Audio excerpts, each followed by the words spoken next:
I think the issue we are facing in immunotherapy development, immunotherapy drug developments, immune system is very elaborate. It's very adjustable and adaptable. And because of that characteristics of the immune system, it is hard to imagine that monotherapy immunotherapy agents will result in long-term efficacy, and therefore we have to develop the combination.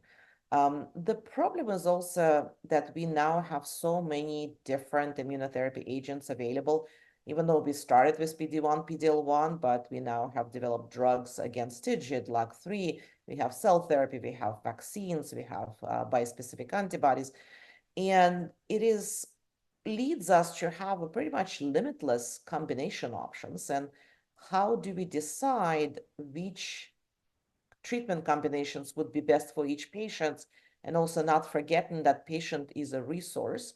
So if we open 100 clinical trials, none of those trials will accrue well, because if we have 100 patients, then one patient per trial, and then nobody wins in that situation. And it is hard to imagine a trial with a good biomarker, because for the same reason, again, immunotherapy, immune system is so adaptable, that majority of the biomarkers we have that we're using right now, they're not static biomarkers, so they change as the tumor evolved.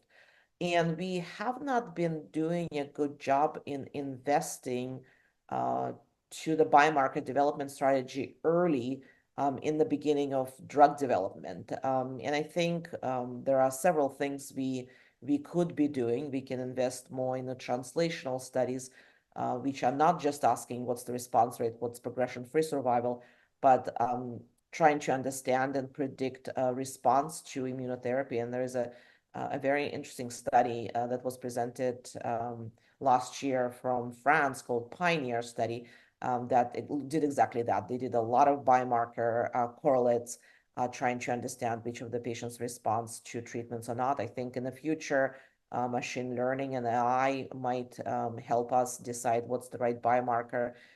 We also have to learn from negative trials.